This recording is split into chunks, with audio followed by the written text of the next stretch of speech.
Écoutez, le attention. principe de la centralisation des champs, ça veut dire, ou bien les comptes d'opération, ça veut dire, depuis 1900, ça veut dire que centralisation des quoi? Pardon? Centralisation des quoi? Des changes? Des changes, oui. Ou alors les comptes d'opération. C'est-à-dire, c'est du nazisme monétaire, dans la mesure où à nouveau on oblige les Africains, depuis 1945 jusqu'à 1973, à déposer en France l'intégralité, 100% de ce qu'ils gagnent quand ils vendent à l'extérieur. Jusqu'à quelle année vous avez dit?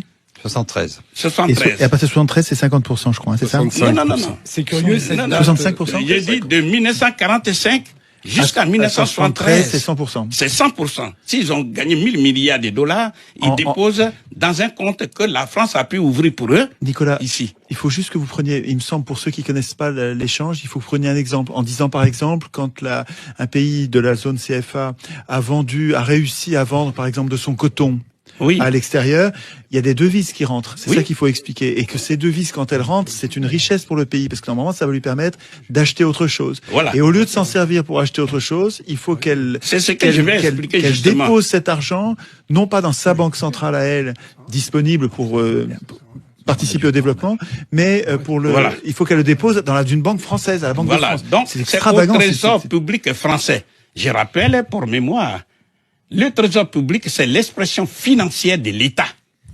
Donc, s'ils ont eu 1000 milliards de dollars, parce qu'ils ont vendu, eh bien, l'intégralité de ces 1000 milliards s'est déposée au Trésor public. À l'étranger, dans le pays colonisateur. Dans le compte ouvert pour eux en France. Ouais. C'est ça.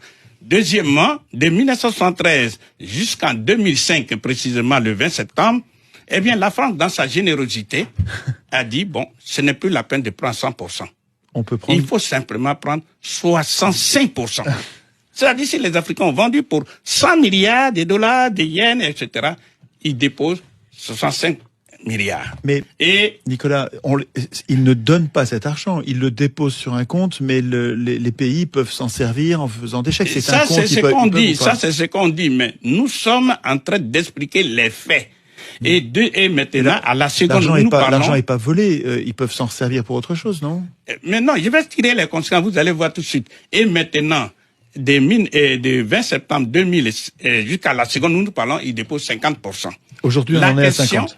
La question, c'est de dire, mais quels sont les inconvénients de ces comptes d'opération? Oui. Les inconvénients sont nombreux. La première conséquence est logique.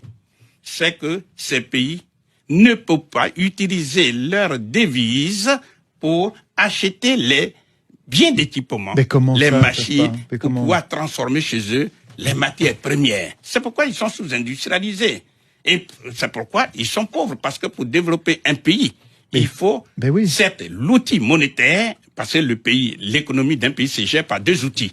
L'outil monétaire et l'outil budgétaire. Alors, ici, on va faire un petit peu. À ce moment-là, c'est du vol. On est obligé de déposer et on peut pas s'en servir pour acheter ce qu'on veut. C'est-à-dire que j'arrive, comme il dit, il veut faire un... C'est-à-dire quand il dépose les devises, la France n'a qu'à appuyer sur sa machine qui se trouve à Chamalières, parce que ça aussi, il faut le savoir. Ça se trouve à Chamalières. Et elle produit des faux billets qu'on appelle le franc des colonies françaises d'Afrique. Donc la France récupère des devises étrangères et elle ne donne au pays en question que des francs CFA. Voilà, parce qu'il faut que les auditeurs le sachent. C'est encore pire que ce que j'imaginais. Il faut que les auditeurs sachent. Le franc CFA ne se fabrique pas en Afrique. Le franc CFA, comme c'est une propriété à 100% de la France, se fabrique précisément à Chamalières, près de Clermont-Ferrand. À Chamalières. Toujours à Chamalières. Toujours à la seconde. C'est la patrie de Giscard d'Estaing. Près de chez Giscard d'Estaing. C'est un hasard. C'est un hasard quand même. Ce n'est pas un hasard justement. Vous êtes un Français. Vous êtes un Français. Vous savez très bien ce que ça veut dire. Giscard d'Estaing et autres.